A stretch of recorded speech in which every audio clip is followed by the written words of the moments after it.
FCI यहाँ पर काला धंधा कर देती है। तो ये अधिकारी मंडिया में पहुंच जाता है और ये एफसीआई के बैठे हुए लोग 10 रुपया तुरंत कमा लेते हैं, मजबूर कर देते हैं ये लोग एफसीआई वाले। अब हेलो दोस्तों, कैसे हैं आप लोग? कोरोना काल में सब कुछ ठीक ठाक है ना?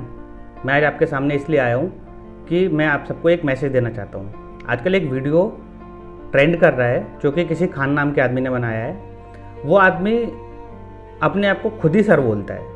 अब आप लोग इस बात का अंदाज़ा लगा सकते हैं कि वो आदमी खुद कितना सेल्फ ऑब्सेस्ड है। वो एफसीआई को बदनाम कर रहा है, कह रहा है कि एफसीआई के अधिकारी घोटाले में काम करते हैं, किसानों की जो एमएसपी होती है किसानों का पैसा खुद ले लेते हैं। आप देखिए, ज़रा वीडियो की क्लिप देखिए, उसमें ये बोल रहा है कि एफसीआई के अधिकारी दलालों के पास जाते हैं और मंडी से गेहूँ खरीद लेते हैं। तो ये गोदाम है, एफसीआई यहाँ पर काला धंधा कर देती है। सरकार तो आएगी नहीं इसको खरीदने के लिए, तो एफसीआई क्या करती है, इस गोदाम पे अपने अधिकारियों को बैठा देती है। अब अधिकारी लोग इस गोदाम पे बैठ गया। अब यहाँ थोड़ा समझिए, ये एमएसपी का रेट है कितना, 25 रुपया गेहूँ। किसान आया, कहा कि भाई साहब मंडी में 10 रुपया किलो गेहूँ बिक रहा है, आप हमको खरीद लीजिए यहाँ पर, क्योंकि आप ही बोले थे एमएसपी कितना है, 25 रुपया।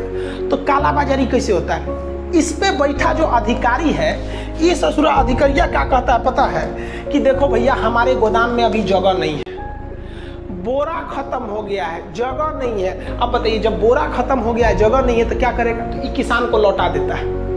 और जब ये किसान लौट कर मजबूरी में मंडी में जाता है, वहां 10 रुपया बेचता है, तो ये अधिकारी मंडिया में पहुंच जाता है, कहता है किसनवा बेचा है कितना रुपया, 10 रुपया, तुम हमको दे दो 12 रुपया या हमको दे दो 15 रुपया। तो उसी किसान से ये बाहर जाके दलाल से खरीद लेता है और खुद क्या करता है, इस गोदाम में भर देता है और सरकारी खाता में दिखा देता है किसान से हम 25 रुपया खरीदे हैं, जबकि ये अधिकारिया काला बाजारी में खरीद के लाया है 15 रुपया। अब हर केजी पर इसको बैठे बैठाए कितना रुपया फायदा मिल गया इसको, 10 रुपया। किसान भी बेचारा 1 किलो गेहूं पे 10 रुपया नहीं कमा सकता है, ये एफसीआई के बैठे हुए लोग 10 रुपया तुरंत कमा लेते हैं। किसान जाएगा ना, कह देगा बोरा नहीं है, जगह नहीं है, सड़ रहा है, जाओ खाली नहीं है। तो भाई साहब, हम आपको यहाँ पे ये बता दें कि प्रिक्योरमेंट करने का, वीट प्रिक्योरमेंट करने का एक तरीका होता है। इसमें सिर्फ एफसीआई ही इन्वॉल्व नहीं होती, बाकी अन्य एजेंसी भी इन्वॉल्व होती हैं जो स्टेट गवर्नमेंट के अंडर आती हैं। एफसीआई किसी भी डिस्ट्रिक्ट में अगर वीट प्रिक्योरमेंट हो रहा है तो उसमें एफसीआई की एजेंसी के सेंटर्स खुलते हैं, ऐसी अन्य एजेंसी के सेंटर्स भी खुलते हैं। इनका रेशियो ऑलमोस्ट 1:8 और 1:9 का होता है कि अगर एफसीआई का एक सेंटर खुलेगा तो बाकी सेंटर्स, बाकी एजेंसियों के सेंटर्स 8 या 10 खुलेंगे। तो सारा का सारा अनाज एफसीआई कैसे खरीद सकती है? दूसरी बात आपको ये बता दो कि कोई भी एफसीआई के गोदाम का अधिकारी किसी भी मंडी में नहीं जाता वीट प्रिक्योरमेंट के लिए। टेक्निकली यहाँ पे एक पॉइंट ध्यान देने योग्य है कि जो एफसीआई के सेंटर्स होते हैं वो स्टेट गवर्नमेंट के अंडर आते हैं टेक्निकली, तो एफसीआई से सीधे खरीद का तो मतलब ही नहीं बनता। और उनको लुक आफ्टर करने के लिए भी, जितने भी सेंटर्स हैं उनको लुक आफ्टर करने के लिए भी स्टेट गवर्नमेंट के ही अधिकारी नामित किए जाते हैं और उन्हीं की देखरेख में गेहूं खरीद का सारा कार्य होता है। तो एफसीआई के अधिकारी, कौन सा अधिकारी एफसीआई का गोदाम का मंडी में जाके सीधे गेहूं खरीद रहा है? किसान जाएगा ना, कह देगा बोरा नहीं है, जगह नहीं है, सड़ रहा है, जाओ खाली नहीं है, बाबू नहीं है, ये नहीं है, इतना ना दौड़ा देगा कि आप एमएसपी पे बेचिए नहीं पाएंगे, तो मजबूरी में जाएंगे। इसीलिए हम कहें भैया पूरे हिंदुस्तान में 6% लोग हैं, किसान हैं जो एमएसपी पर मंडी में बेच पाते हैं, एफसीआई के पास बेच पाते हैं, बाकी 94% लोग बाहर बेचते हैं। मजबूर कर देते हैं ये लोग एफसीआई वाले। किसानों को एमएसपी मिलती है, किसानों को आज की डेट में जो भी किसानों से खरीद की जा रही है, सिस्टम चलाया गया है कि सीधे उनके खाते में पैसा दिया जाएगा। तो जब सारा पैसा किसानों के सीधे खाते में दिया जा रहा है, तो फिर एफसीआई के जो अधिकारी हैं वो पैसे कैसे ले लेंगे? जब किसानों के पास पैसा चला गया, अब किसानों से पैसा लेने जाएंगे क्या? अगर आपको एजुकेट ही करना है तो किसानों को एजुकेट करो ना, कि एमएसपी पे जाके दलालों को माल ना बेचें। जो सरकार की तरफ से सेंटर्स खोले गए हैं, किसानों को एजुकेट करो ना कि सिर्फ उन्हीं सेंटर्स पे जाके अपना अनाज बेचें। काहे दलालों के पास चले जाते हैं अनाज बेचने के लिए? आप देखेंगे ना, एफसीआई के गोदाम में सड़ता है अनाज, सड़ रहा होता है, एकदम भयानक सड़ रहा होता है अनाज। गवर्नमेंट कह रही है कि भैया देखिए, ये जो एफसीआई वाला सीन है इसको बदलने की ज़रूरत है। अब हम थोड़ा सा, आपका मन, आप बाहर भी बेच सकते हैं, हमारे पास रखने का जगह नहीं है, हमारे पास रखने का जगह नहीं है।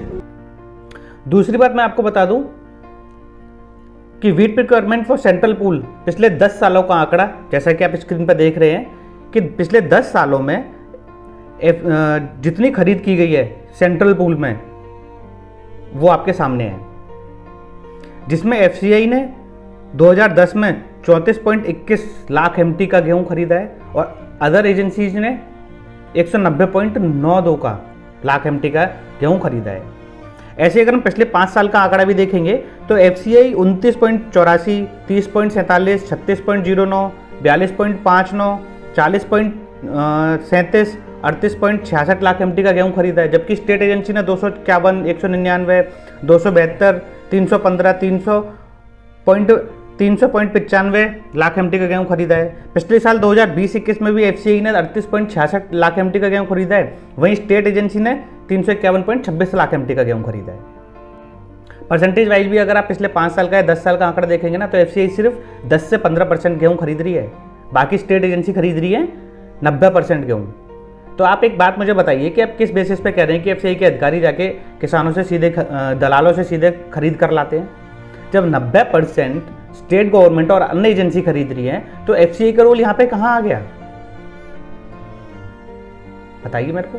इसका मतलब आप तो सीधे सीधे कहना चाह रहे हैं जो आपके स्टेट में, बिहार में एफसीआई के लोग काम कर रहे हैं या अन्य एजेंसी के लोग काम कर रहे हैं, आप तो सीधे सीधे उनके ऊपर इल्जाम लगा रहे हैं कि वो लोग धांधलेबाजी कर रहे हैं और नाम आप एफसीआई का रख दे रहे हैं, क्योंकि आप डायरेक्टली उनसे तो कुछ कह नहीं सकते। तो उन्होंने सीधा से सीधा आपने सारा का सारा ब्लेम एफसीआई के ऊपर लगा दिया। यहां पे सेंट्रल पूल का एक मतलब और बता दूं आपको कि सेंट्रल पूल का मतलब होता है कि स्टेट गवर्नमेंट अपने लिए पहले प्रिक्योरमेंट करेगा, उसके बाद अगर उसके पास रखने का स्टोरेज नहीं है तो वो सेंट्रल पूल में एफसीआई को देगा। एफसीआई नहीं जाती स्टेट गवर्नमेंट के पास या किसी और एजेंसी के पास कि हमें गेहूं दे दो, उनके पास स्टोरेज की कमी होती है, इसलिए वो एफसीआई के पास रखते हैं। और आपने गेहूं का आंकड़ा देखा भी, टोटल 2020-21 में 389.92 लाख एमटी का स्टोरेज एफसीआई ने अपने पास रखा था। तो आप कैसे कह सकते हैं कि एफसीआई के पास स्टोरेज की कमी है? जब स्टेट गवर्नमेंट का, अन्य एजेंसियों का भी गेहूं एफसीआई अपने पास रख रही है तो ये तो सफिशिएंट स्टोरेज है हमारे पास रखने के लिए।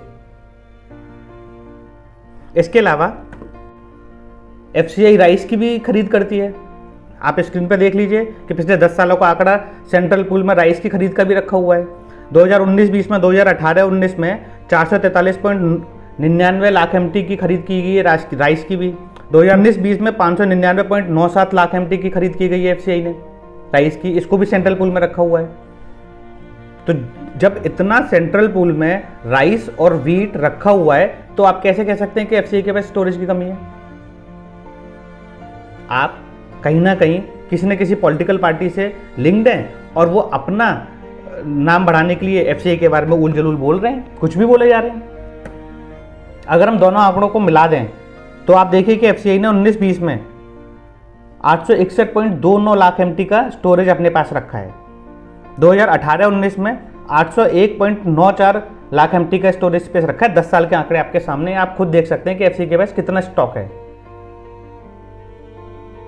और जब इतना स्टॉक वो अपने पास रख सकती है तो उसके पास स्टोरेज की कमी कहां है? कह देगा बोरा नहीं है, जगह नहीं है, सड़ रहा है, जाओ, खाली नहीं है, बाबू नहीं है, ये नहीं है, इतना ना दौड़ा देगा कि आप एमएसपी पे बेचिए नहीं पाएंगे। वीडियो में आगे आपने ये भी बोला है कि एफसीआई लोगों को पागल बना देती है कि उनके पास बोरे नहीं हैं।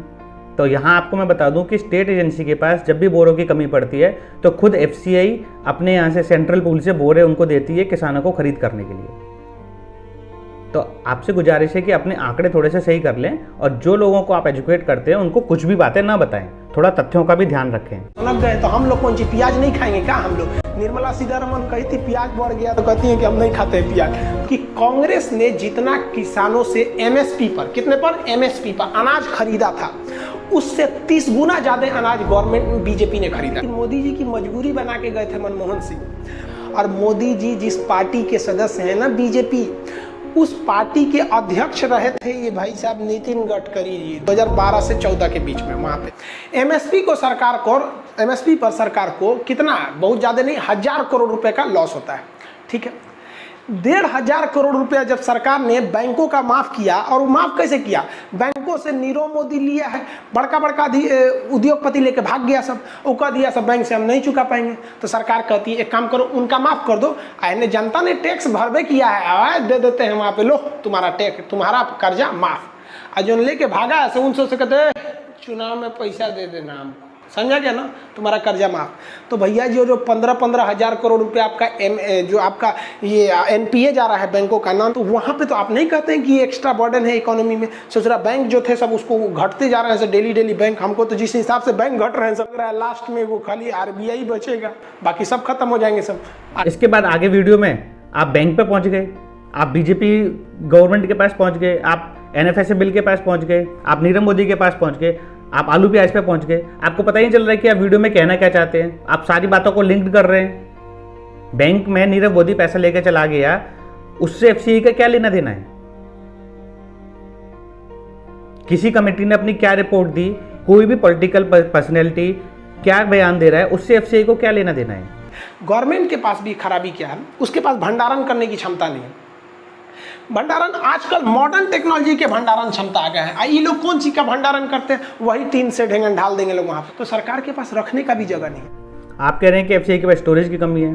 पिछले साल न्यूज़ में जी बिजनेस की न्यूज़ है, आप स्क्रीन पर भी देख सकते हैं, उन्होंने खुद अपने लिखा हुआ है कि देश में नहीं है अनाज की कोई कमी, सरकारी गोदाम में 800 लाख टन से ज़्यादा है भंडार। इतना बफर स्टॉक हमारे पास रखा हुआ है, तो वो क्या आपके घर में रखा हुआ है? आपने स्टॉक कर रखा है? एफसीआई के पास स्टोरेज की कमी है? और उसके बाद भी सिर्फ ये एक ही एजेंसी की न्यूज़ नहीं है, आगे भी एजेंसी की न्यूज़ है। आप देखिए, एक और एजेंसी है, उसने भी बोला है कि भारतीय खाद्य निगम के पास मौजूदा में 811.9 लाख एमटी स्टॉक रखा हुआ है। कहाँ है ये स्टॉक? एफसीआई के पास ही रखा है ना। अब मैं जरा आपको ये भी बता दूं कि एफसीआई किन बेसिस पे काम करती है। एफसीआई के 3 मेन ऑब्जेक्टिव है जिनके ऊपर एफसीआई काम करती है। पहला, effective price support operation for safeguard the interest of farmers. Farmers को एमएसपी पूरी तरीके से मिल सके, एफसीआई उनके इंटरेस्ट में काम करती है। जो एमएसपी सरकार लागू करती है उसका पूरा पैसा किसानों का भुगतान एफसीआई करती है। दूसरा, distribution of food grains through out the country for public distribution system. आपके यहाँ पे गेहूँ होता है, चावल होता है, जिस स्टेट में गेहूँ चावल नहीं होता उसका डिस्ट्रीब्यूशन कौन करता है? एफसीआई करती है ना। एफसीआई एक स्टेट से गेहूँ पिकौर करके दूसरे स्टेट में गेहूँ भेजती है, जिससे कि गेहूँ और चावल दोनों भेजती है, जिससे कि वहाँ पे किसी भी चीज़ की कमी ना पड़े, हर इंसान को हर चीज़ खाने को मिल सके। दूसरा एफसीआई का ऑब्जेक्टिव है। तीसरा ऑब्जेक्टिव है maintaining satisfactory level of operational and buffer stocks of food grains to ensure national food security. पिछले साल जब कोरोना हुआ था तब हमारे देश के ही कुछ लोगों ने, पॉलिटिकल पर्सनैलिटी ने ये ट्वीट भी किया था, ये मैसेज भी दिया था कि एफसीआई के पास इतना सब बफर स्टॉक है कि अगर देश कुछ भी ना करे तो 18 महीने तक बैठ के खा सकता है। तो ये जो स्टॉक आया है वो कहाँ से आया? एफसीआई के पास स्टोरेज की कमी है? अगर एफसीआई ऐसी काम कर रही होती है, किसानों के हित में काम नहीं कर रही होती, देश के हित में काम नहीं कर रही होती, तो कोरोना काल में आराम से निकल चुके होते। कुछ भी एफसीआई के बारे में बोले जा रहे हैं। एक बात बताओ कि जब सेना कोई बढ़िया काम करती है तब सेना को रिकॉग्निशन मिल जाता है। डॉक्टरों ने कोरोना में बढ़िया काम करा, डॉक्टरों को रिकॉग्निशन मिल गया। पुलिस वालों ने अच्छा काम किया, पुलिस वालों को रिकॉग्निशन मिल गया। इवन बैंक वालों को भी रिकॉग्निशन मिल गया, जबकि बैंक वालों को तो आधे दिन के आदेश मिल गए थे कि आधे दिन ही बैंक खुलेगी।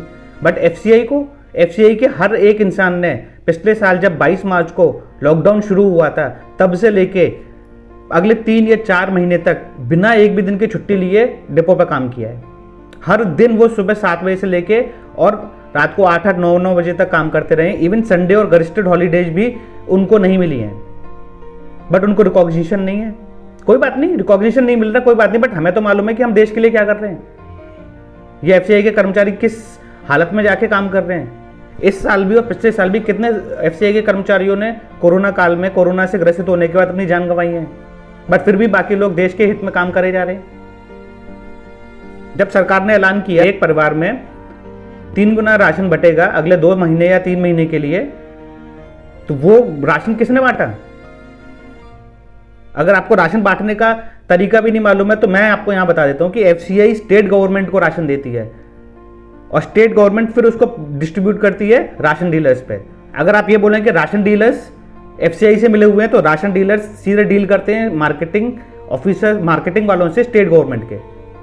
एफसीआई किसी पब्लिक डिस्ट्रीब्यूशन में डायरेक्टली काम नहीं करती, तो एफसीआई के ऊपर कोई भी डायरेक्टली ब्लेम लगाना बेकार है। अगर कहीं धांधली किसी और एंड पे भी हो रही है तो उसका ब्लेम एफसीआई के ऊपर लगाना सही नहीं है। इसलिए मैं आपसे फिर से ये बात बोलूँगा कि अगर एफसीआई के ऊपर कोई वीडियो बना रहे हैं तो पहले पूरी तरीके से तथ्यों को जांच लें और फिर कोई वीडियो बनाएं। आशा करता हूँ कि आपको बात समझ में आ गई होगी और भविष्य में आप एफसीआई को बदनाम करने की कोशिश नहीं करेंगे। हो सके तो जो भी लोग आप एफसीआई में काम करते हैं उनसे आप माफ़ी भी मांग सकते हैं, क्योंकि आपका जो वीडियो है वो माफ़ी मांगने लायक है। धन्यवाद।